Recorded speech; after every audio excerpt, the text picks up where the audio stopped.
Okay, we're a couple minutes early, but we'll go ahead and get started. I said this is a kind of a quick go through. I don't know how many of you guys have done net sheets. I can't tell, for the picture's so small, I can't even tell who's at the beach or not. But for those of you, just kind of, the ones at the beach, if you've done net sheet, have you done a bunch of deals and done net sheets already? You can raise your hand or wave, whatever. Are you familiar with the net sheets, or is this new to you?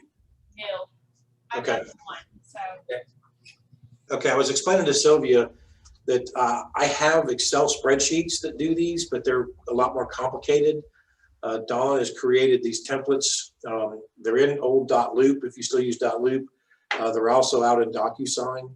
The Docusign versions are just like a PDF, and you have to just add text. And so we'll kind of walk through what these are, and also the importance of when and why you have to do these, as well as where do you find the information to fill these things out properly. Okay. So first of all, net sheets are required by law. We call them net sheets, but they're basically, when you say a net sheet to a client, they're not going to know what you're talking about. Don't call it a net sheet to them. It's an estimated closing costs and proceeds for a seller. For a buyer, it's estimated closing costs and cash required to close. That's what these documents are there for. We are not required, because we're not a lender, we're not a mortgage company, we're not required to provide what their monthly payment's going to be on these documents.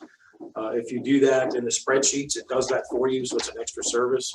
But on these documents, what's required by law is every time there is an offer or counter offer generated by a client or a customer, before that offer or counter offer is dealt with, it also has to come with a signed copy of an estimated closing cost worksheet. So if you're working with a buyer and you want to submit an offer on a house, before you can send that offer to the seller or the listing agent, you've got to get the buyer to sign an estimated closing cost worksheet. So he or she, Mr. and Mrs. Buyer, kind of give a rough estimate of what they're getting into based on the language of the contract. So we're basically putting the contract into numbers.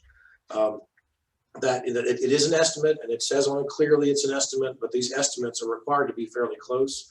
And so that's why it's important to pay attention to the contract and kind of know how to fill these things out correctly. Same thing with a seller. If you're working with a seller and you receive an offer, when you present that offer, you're also required to present that offer in financial terms and what it means to the seller, as far as what are the seller's closing costs and what are the net proceeds of the sale. Okay. If you're working with a buyer and you're working with a for sale by owner, and so there's no agent on the other side, you are automatically assumed to be that agent. So therefore, by law, you have to not only do the buyer, you also have to have a net sheet for the seller too. So if you have dual agency or you're working with a FSBO seller and you have the buyer, you've got to do two net sheets for every offer. So if for some reason you do 3 or 4 or 5 counters, if you have a deal with 5 counters, 5 offers and counters total, and you're working both sides, that's 10 net sheets that have to be signed for compliance. And that's not just for us, that's for state law. So please make sure that you do adhere to these and make sure your clients understand their estimates, and they are required to be signed by law. Okay. Now, if for some reason they refuse to sign it, it's kind of like the recant. If they're just refusing to sign it, just note on there that the buyer or seller refused to sign, and make sure you have some form of documentation that you sent that to them. That's why Docusign and .loop have an audit trail. Those are great tools. Make sure you use them. Okay. Email is great too, but it's just much easier to have it in .loop and Docusign, so you have that trail where you send documents. Okay, I work out of .loop, and it's number one, the templates are the same, but in .loop, the .loop ones do the math for you. So I'm going to work on that, so I don't have to sit there and do the math as well. But when you're in Docusign and you're looking to add a document, your estimated closing costs, whether buyer or seller, they're going to be over there in your docs, where all the templates are, the forms. So hopefully you guys can see the screen that I'm working on, correct? Yes. Okay. So when you're under My Docs, you go to Forms. If you go and open up these buyer folders or seller folders, you will see all the documents that are out there. And this one right here, that it looks like a worksheet. Here's the buyer version. The seller version looks very similar. Here's the buyer version, estimated closing. And you can see a lot of information that's on there. Now this is a little bit longer. I think this is a newer form. It's been updated. Okay, that's good. This is the MLS form. I apologize. This is the MLS form. I think there should be a Keller Williams form as well. Listing VCAR. Okay, here we go. Buyer estimated closing costs. Here's the Keller Williams form. You can use either one. The Keller Williams form is just a little bit easier, and it highlights information in there. Kind of gives you some guidance of what to put in these forms. So there's two parts to this. One is looking there, tells you the appraisal fee, $500. Well, actually, what I've seen lately is appraisals are actually $550. They're running a little higher. It tells you the closing fees, origination costs. It kind of gives you some estimates to put in there. As the more deals you do, the more comfortable you'll get with putting those in there. But first and foremost, let's start off with, where do you find this information? When the answer to that question is really easy. It's called the contract, the purchase agreement. If you go look on any part of the Baldwin County purchase agreement, which we use, section 4 details which the buyer and seller, who's paying what fees. And then obviously the rest of the contract has a bunch of other things built in, like, is there anyone paying for a termite inspection or a bond? Is someone paying for a survey? All those things are in the contract. So it's our obligation to properly take that contract and anything that's financially valid in that contract, anything that needs money, to put it into these closing cost forms. So whether it's the buyer or whether it's the seller, it doesn't matter. All the information you're going to need to know is in the contract, except sometimes like origination fees. If you don't know which lender the buyer's using, hopefully they'll be pre-qualified with the lender. Talk to the lender. If you know who they are, ask them what's their origination fee. Is it 1%? A lot of people like Quicken Loans and other people, they do fixed fees, $895 all in. And so you know that information. These sheets tell you automatically, here's your purchase price, plus whatever percent down they're putting. And then there's origination fee. That's the lender's fees. What is the origination fee? And so if you know that, you just put that in there. And then other loan fees, there's always other loan fees. And then you can just read right down through this little list. You can put it in here. Now I'm going to switch over for a second to make it a little easier. I'm going to switch over to .loop version. And I'm going to go to test folder.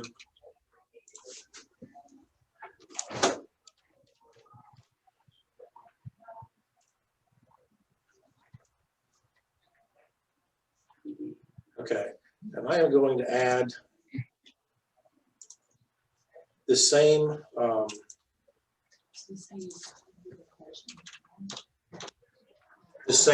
I'm going to add a seller one and a buyer one into this loop. It's the same exact form that you're going to see in Docusign. It's just the only benefit for me is, number one, I work in .loop a lot easier. I still am a Docusign, I would say, novice, so I'm still sticking with old school. But one of the things I like about these .loop versions, kind of like the Microsoft Excel versions, is that the math is already built in there. And so say we're making an offer on a $250,000 house.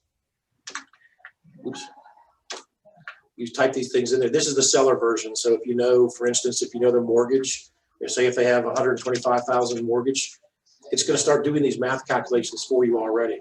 When you're doing a listing agreement with a seller, we do these for the listings. That's not required by law, but it is required by Keller Williams compliance.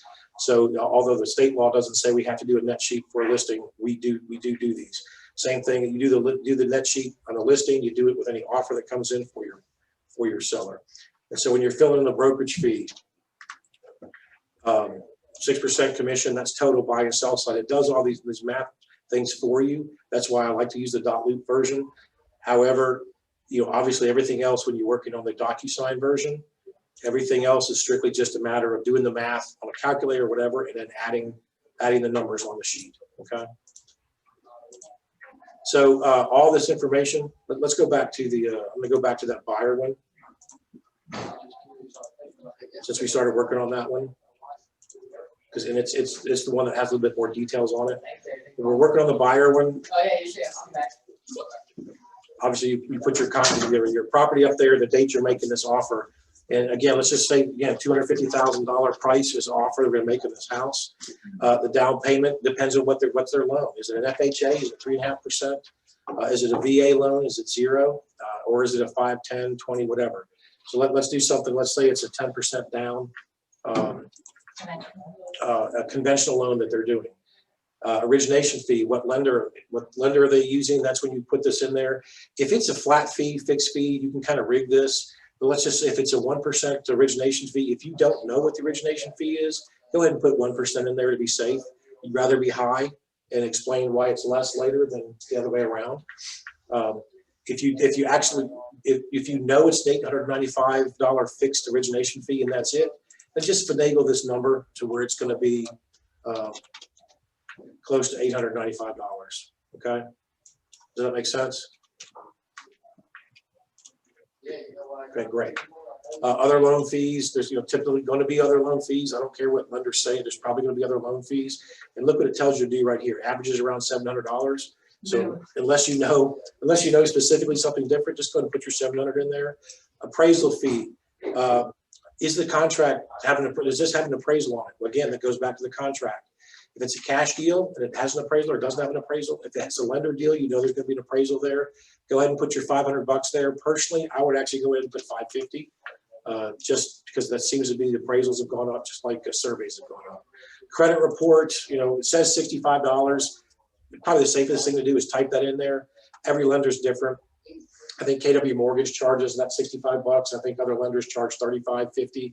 Just whatever the number you want to put in there, just put something in there. Lender reinspection fee, I would leave that blank for now, unless you know it's like a VA inspection and there's a problem and they have to come back out and reinspect. If you know that's what's going on, great, you can add in there. I just leave that blank. The big thing down here is this closing fee. A lot of title companies, this is where the title company comes in. A lot of title companies, a lot of the fees are regulated, like title policies and things like that. But each title company can be different with different fees. It says in here, closing fee for a buyer. If it's a mortgage, $500. If it's cash, $350. You can stick with that. But personally, I'm seeing numbers, closing fees higher than $500. For cash? No, for a loan. I'm seeing closing fees actually a little higher than that. But if you want to estimate, just use that number, 500. That's fine. But I will also tell you this: I add other down here. I add an additional $200 with every deal down here for other.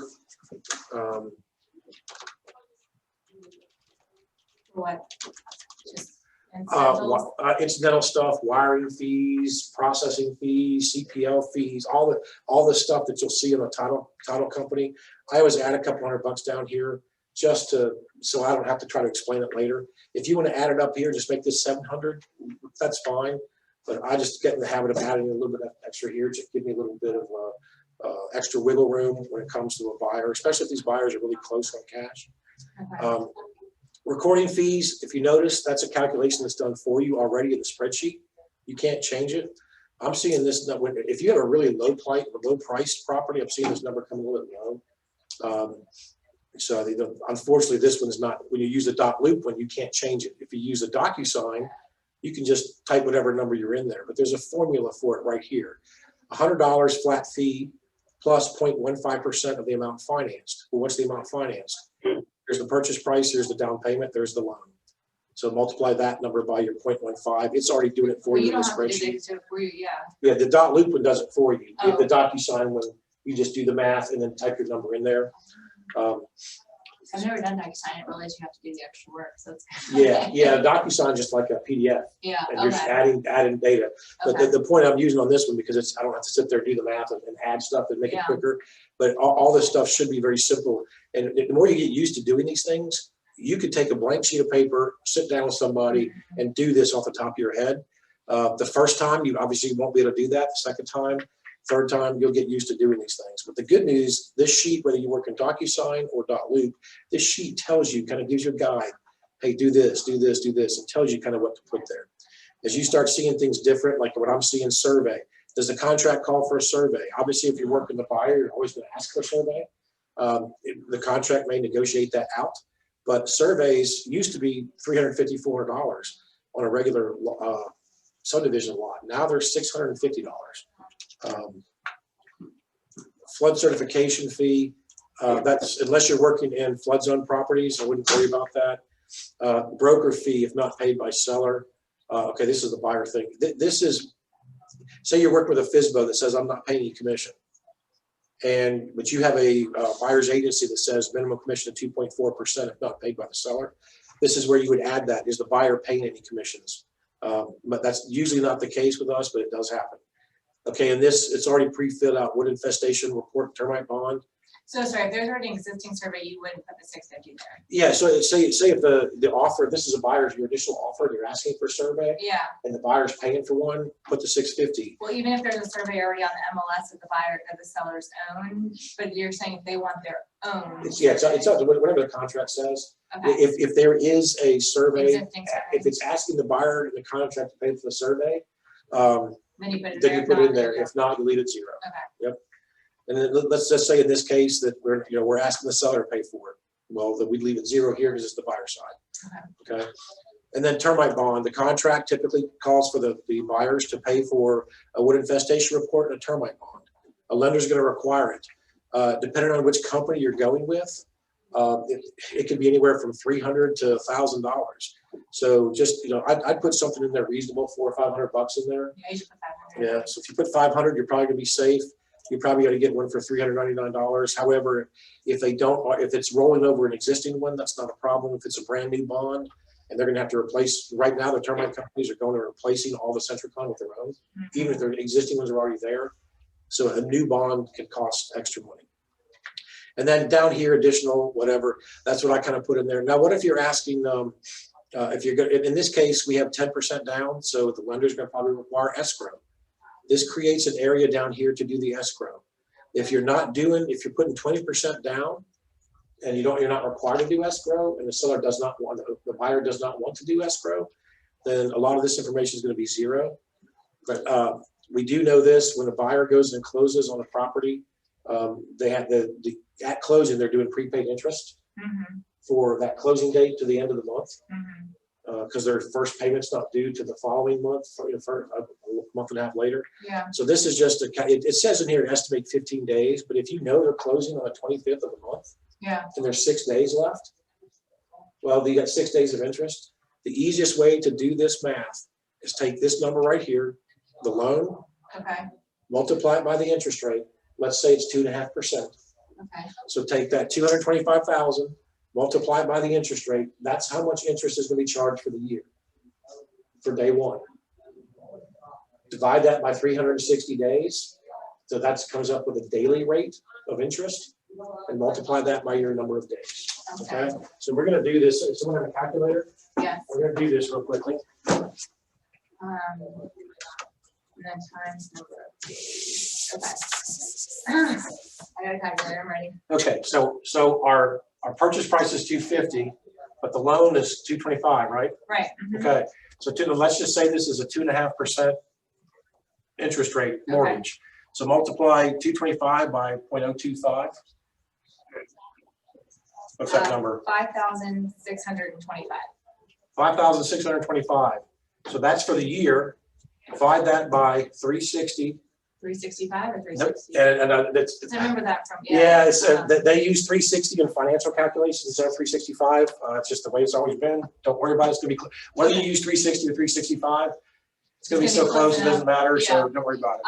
Okay, $15.63. $15.63 is per day. Per day. Okay. So if you're closing on the 25th of the month and it's March, has 31 days. So that's the 20th, and the buyer pays interest on the day of closing. Okay. So 25th, 26th, 27th, 28th, 29th, 30th, 31st. So that's 7 days, right? Okay. Yep. So then do 15 times 15 30. times 7. Oh, 15 times 1563 times 7. times 7 equals 109.41. Okay. So 109.41. Now I am not going to go type in 109.41 there.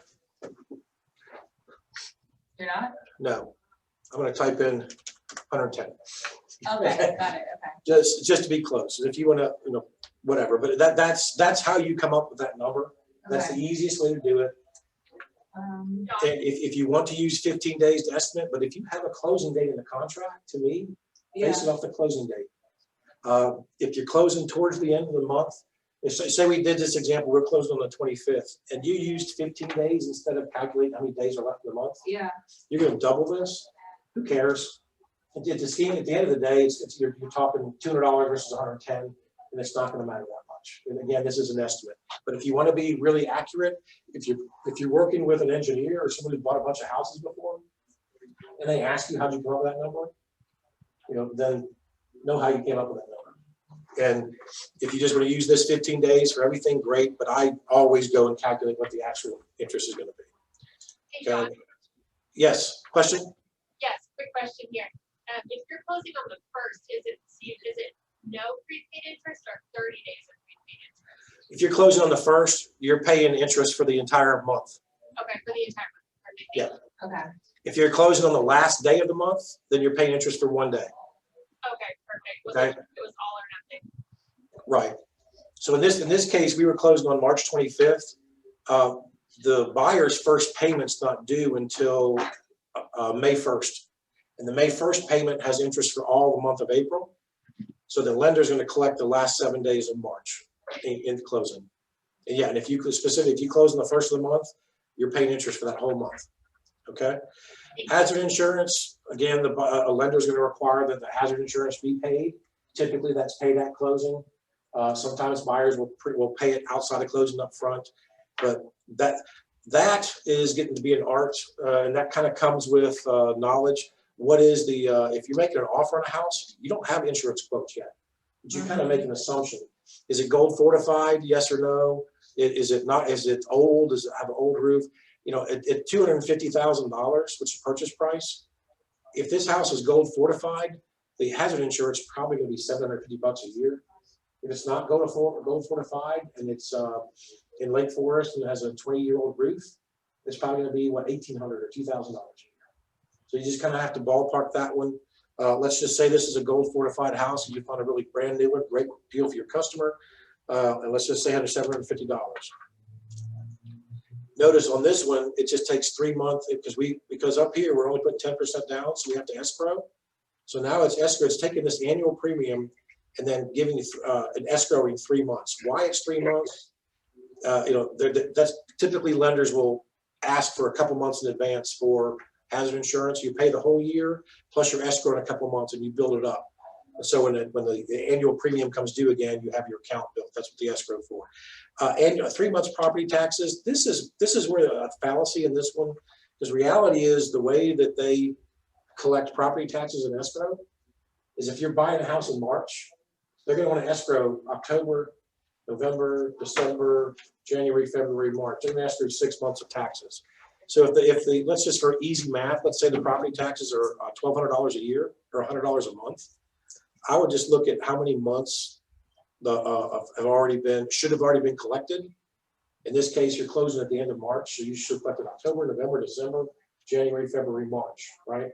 So I would put 6 months of taxes in there. It's only asking if it's going to calculate it based on 3.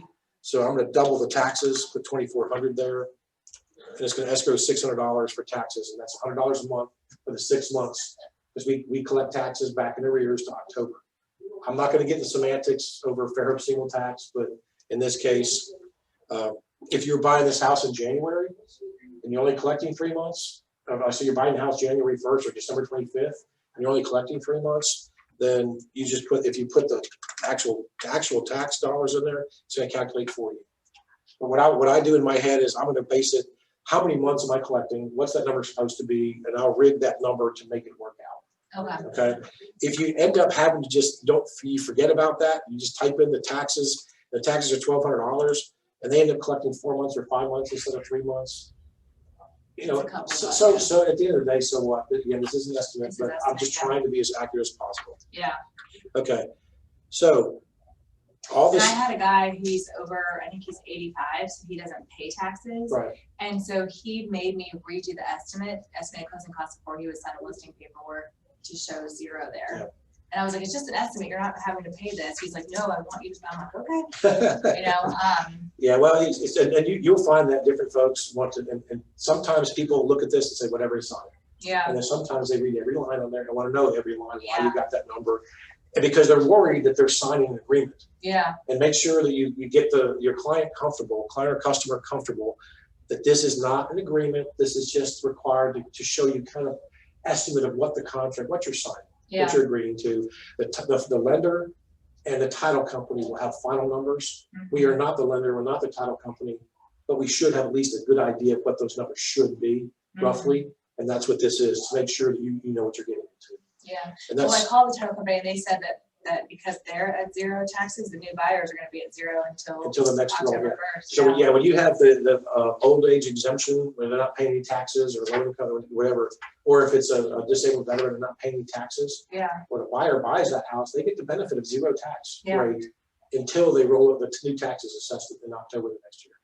So yeah, it's always great when you're buying a house from someone like that because you don't have to pay taxes. yeah, But know it's coming, yeah, and especially if you're a young buyer yeah. and you look at the payment and everything else looks great, and all of a sudden the next year their payments go up by $150, and they weren't expecting that. Yeah. So just make sure they understand that will change. Yeah, The last thing on this sheet is a line for less cost financed by seller. That's typically in the additional provisions. Are you asking a seller to pay closing costs?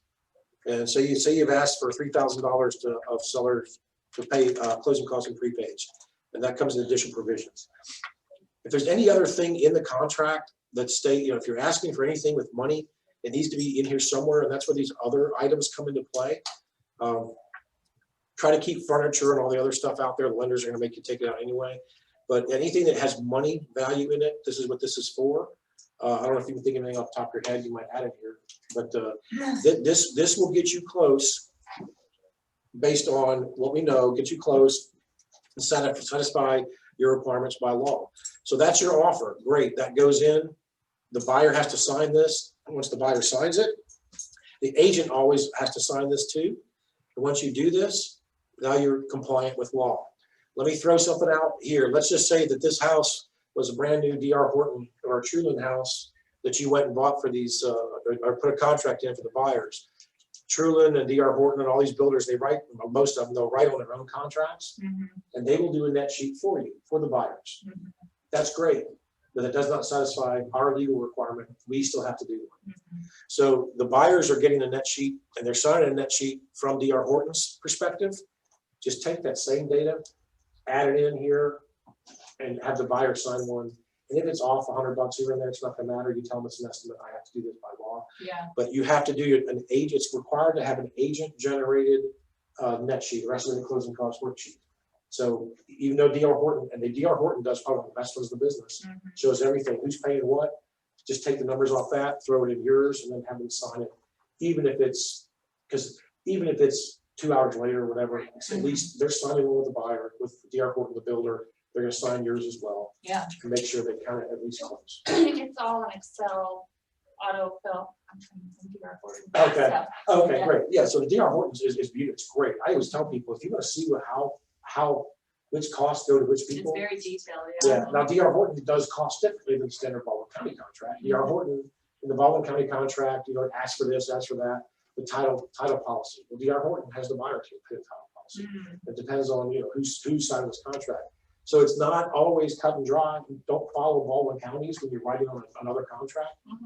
Read their contract, see what their charges are being applied to, and then make yours match. Okay.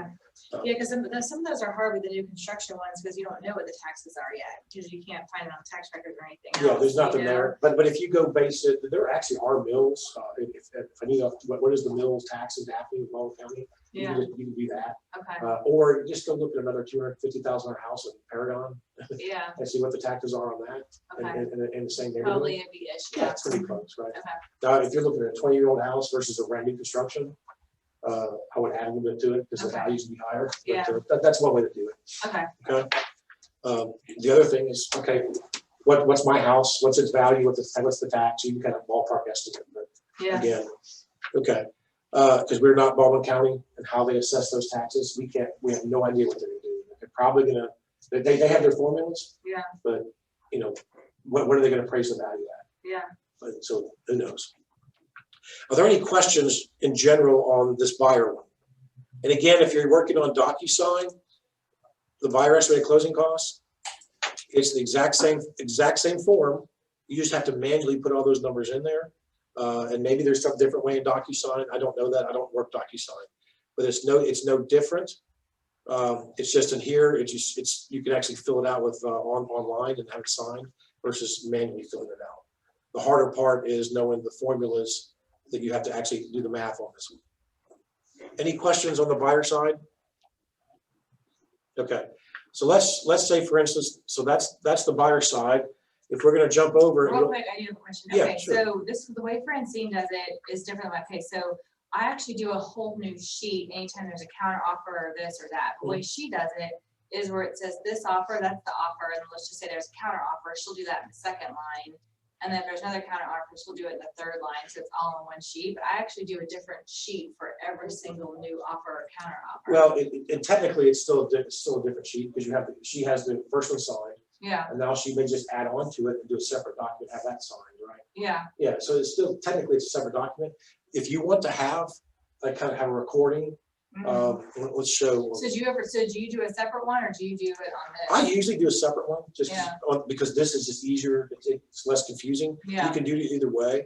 But notice on the seller, it has price A, B, C, and D. Yeah, And that comes from my old spreadsheet. I built it that way. yeah, That way, when you go on a listing appointment, you can pre-populate different prices yeah. based on what you kind of go in there expecting it to be. And then you see the house and you can adjust up or down right on the sheet, just scratch one if it doesn't match. But with this one, if you want to say price A and you put on top original offer, and then price B, counter offer, price C, seller counter, whatever, you can do that. But you have to maintain history of separately signed documents. Okay, so they would just initial next to it or something. No, you didn't need to be signed.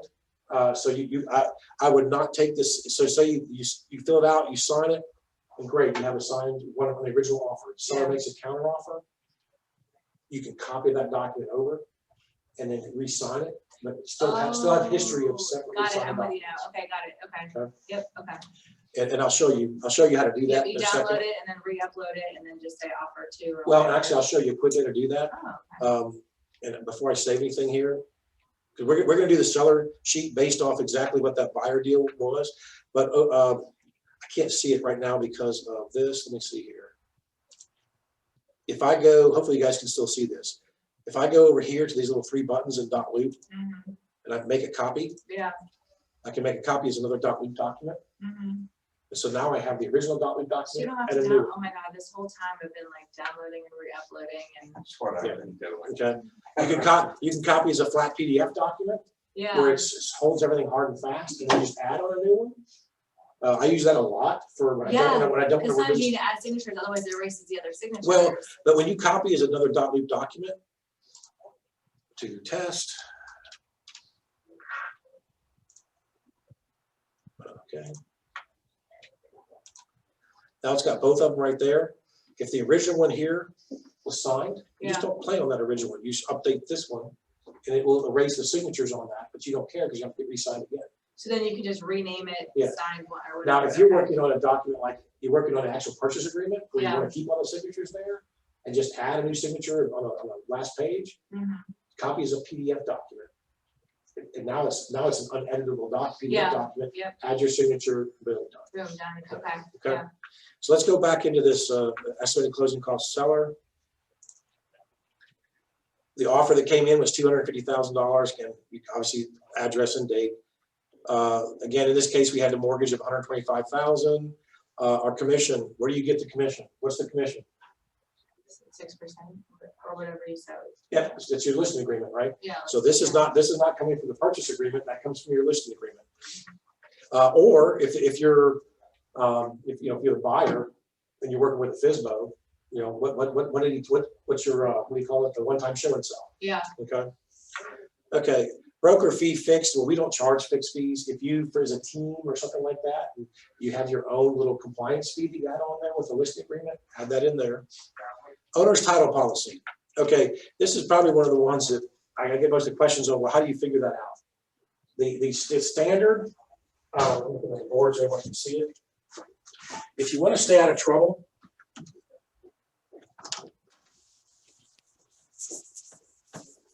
on figuring out, because there's two types of title policy, right? There's a lender policy and there's owner's title policy. The lender title policy is typically the Baldwin County contract, not a D.R. Horton, but a Baldwin County contract. The lender policy is typically paid by the buyer. And when you buy them together at the same title company and through the same title policies, Usually it's $175, $200. It's pretty cheap. It's the owner's title policy that the seller is bigger about. Why am I paying this? It's kind of like Carfax. You used to not have owner's title policy. Yeah. If you're dealing with a seller who's pretty savvy and sold a bunch of stuff back in the 80s, they didn't have title insurance back then. No one cared about that stuff. Yeah. And so why am I paying for this? Well, it's in the contract. Yeah. Now, if the contract states in there the seller is not paying for this, well, then the seller's not paying for it. But and then you better add that to your buyer side if that's what the contract says.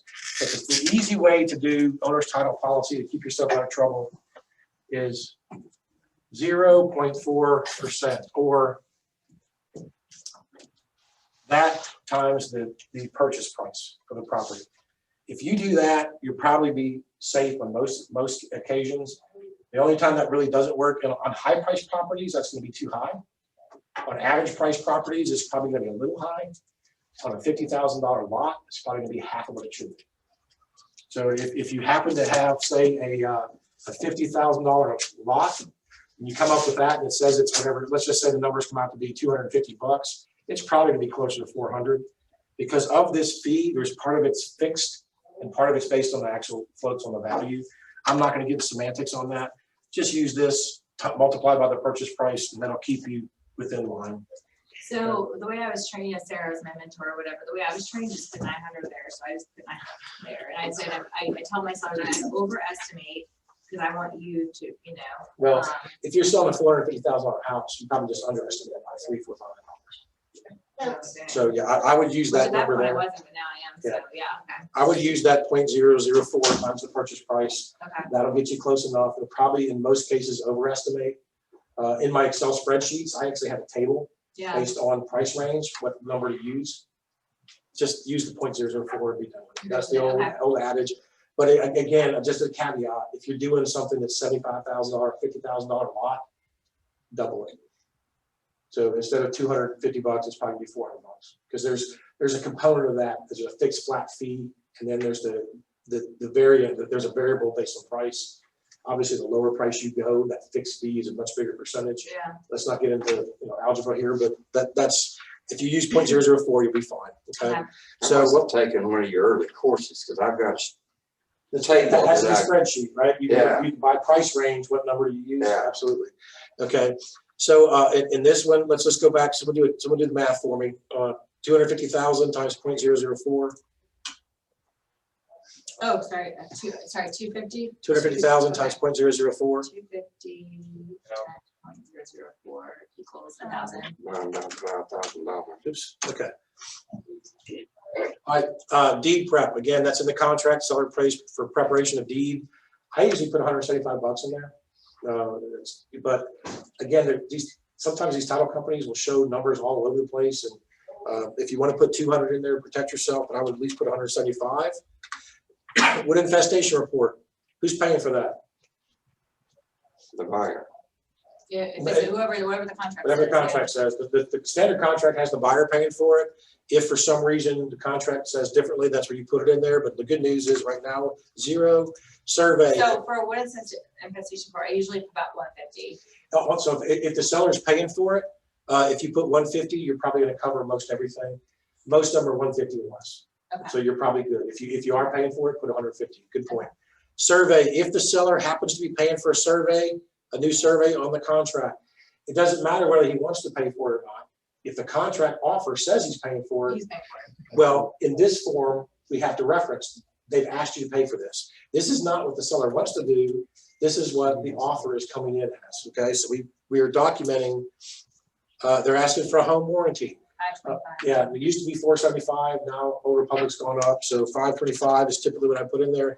If the house has a pool or multiple refrigerators, other things that your buyer wants that all covered, and you write a buyer contract to cover that, don't put in $525. Go look on Old Republic's site and see it might be $800 or $750 or whatever. Inflate that number to cover extra things if the buyer wants it. So whatever that number comes in there, it says specifically, seller will provide a home warranty up to this dollar value. Yeah. Well, the good news for the seller side, that dollar value is written in the contract. This number right here, this is to account for the fact that this is based on a conventional loan. If there's the seller doesn't pay typically any lender fees. When you have a VA loan or an FHA loan, there are certain lender fees that the federal government requires the seller to pay. If they're charged, the buyer cannot pay them. And so I have seen on VA loans, I've seen recently, those numbers didn't show up anywhere. So I don't know if it was going away or whatever. Be on the safe side though. FHA and VA, if it's a VA loan, put about $500 in there, extra lender fees are being assigned to the seller. Mhm. If it's an FHA, put $350. Okay. Okay. Since this is a conventional loan, we're going to put 0 there. And that's why it's important to know on the purchase agreement for the buyer's agent to designate what kind of loan this is. Because if they don't designate it and you don't estimate $500 of extra fees and also People are they change the gonna be VA, pissed. Yeah. you might be paying for those fees out of your commission. Okay. Again, this Yeah, is an I messed estimate. up one of these before and I had to pay out of my commission at closing because it was the right thing to do to my Right. seller because I messed up on something. If you're off on an estimate a little bit here and there, that's one thing. But if you totally missed the ticket item, Yeah. that's where typically I'm going to take it out of my commission because I missed it. Because I'm Yeah. supposed to be expert, I'm supposed to know. Yeah. And I can tell And you hired me. where it's going to hit you more than anything else is if you don't read additional provisions where they ask for $2,000 of closing cost help. I've seen that. I've seen my buyer contract to a seller, the buyer's agent forgot to write $3,000 closing costs down. It didn't estimate that with the seller when they countered it back and agreed to the contract. Yeah. Imagine how horrified that seller is. Oh, what's this $3,000? Now on the buyer side, our seller side, most common is HOA, estoppel fees and transfer fees. Yeah. If you don't know that they're there, you're missing, you're probably going to be paying for it. Chances are the most you're going to be paying is probably $500. So if you screw up, it's not the end of the world. I'd still rather get a $7,000 commission less $500 than not. Okay. Estimated repairs. If in the contract, the buyer has asked in the contract with the seller to do these following items, come up with your ballpark in your head. And this one is so nebulous. We don't know. We're not construction engineers. We don't know how much it's going to cost to repaint outside. But just put some number there. If it's just some painting outside, put $1,000. If it's whatever, install a new HVAC, well, you might want to add $5,000 or $6,000. Okay, that's going to be up to the contract if there's anything there. Miscellaneous. This is kind of again where on the seller side, I always type in $200 miscellaneous because there's going to be extra fees from the title company. Some title companies actually, I'm trying to figure this out right now. Some title companies don't have seller fees and charge most of the buyer. And then some of them, which I've seen recently, they're charging those fees, the same fees on both sides. And I'm getting really confused on that because I thought most of that stuff was regulated. I usually put an extra couple $100 there to cover wiring fees, overnight fees, all these other things that the title company is going to charge. Tax proration. Okay, we just did a tax proration. I'm sorry, we just did an interest calculation on the buyer side. And we also did kind of an escrow for tax. This is kind of similar, but it's based off, remember the seller is responsible for taxes from October 1st last year until closing date. And so you do the same thing. Well, what's his overall taxes? In this case, it was $1,200 we used. And we're closing at the end of March, on March 25th. So I'm going to use October, November, December, January, February, March. I'm going to use all 6 months. And I'm going to put in there property tax proration. The seller's going to have to pay $600 to cover those three. I have a question. If it's not in the contract, who pays HOA transfer fees? Is it automatically by the seller? No. What I'm seeing is there is a buyer, and you have to talk to the HOA and how they do it. But most HOAs will charge the buyer the transfer fee. But there's a lot of landmark, for instance, they have an estoppel fee on top of the transfer fee. Yeah. The estoppel fee goes to the seller, and they say it goes to the seller because the estoppel fee is to pay the landmark to go in and look at the account, make sure that the current owner is up to date on what they owe and everything else, and they come up with how much proration is required for the HOA for the contract. It's called an Estoppel fee. Usually it's $185 $185 for Dearborn. Yeah, and so what I'm seeing with anything with landmark is about $175, $185, and then the transfer fee goes on the buyer. And then the HomeWise one too. The what? HomeWise docs. So, because we just went on a contract on a house in Rain Plantation that we have listed, and Francine did anyway. So, What is the HomeWise? okay, so these are the transfer fees. The fees to Landmark is $185. The fees due to Rain Plantation HOA to transfer is $250, and then the fees to HomeWise is $25. So basically what happened is like with Landmark, they used to get all these documents that they needed to close, move all these houses, but then they just hated doing all of it. So they used this company called HomeWise, Okay. which holds the documents in there. And so it costs the seller another $25. Okay, so typically any kind of like any estoppel or doc fees are gonna go on the seller, and the transfer fees gonna go to the buyer. Okay. Because that's really how HOAs, a lot of HOAs fund their balance sheets, is to try every time a buyer moves in there, they call it to set the buyer up in their, tell you it doesn't cost $250 or $500. I mean, what's Rock Creek's $500, Lake Forest is it $450, $500, whatever it is. 100. But also look in your contract, because if a buyer writes a contract and asks the seller to pay transfer fees, make sure you've got that accounted for in here. And in the last example we used, we said we asked for $3,000 closing cost credit. That's where you can put this right here, $3,000 cost paid for buyer. If you have other things like I said, the transfer fee, or the estoppel fee, throw that all in here in miscellaneous. So in that case, I might say 385. Okay. Again, this idea of this is getting close. If you want to go look at a great example of talk about DR Horton, just go look at DR Horton estimated net sheet. It'll break a lot of this down into way more detail. Like those, instead of on the buyer side, additional vendor fees, it's breaking everything down individual by individual item. And you can get a good idea of what those things, how to translate that too. But this gives you a form that's going to be acceptable.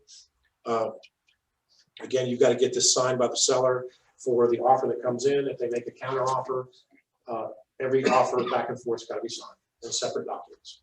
Okay. So that will get you through your requirement by state law, as well as make sure you're providing good customer service to your buyers or your sellers. Let me go back over here. Anybody, you guys have any questions? Mainly, you know where the documents are and you kind of feel comfortable at least how to start filling them out? Yes, and I am recording this, so I will post it on our YouTube channel tomorrow-ish. Hey, no one, I didn't put makeup on. You're still beautiful, John. No, good. You're very handsome. You see the bald spot at the top of my head? Okay. All right. Well, if there's no questions, that concludes the class. And thank you for attending.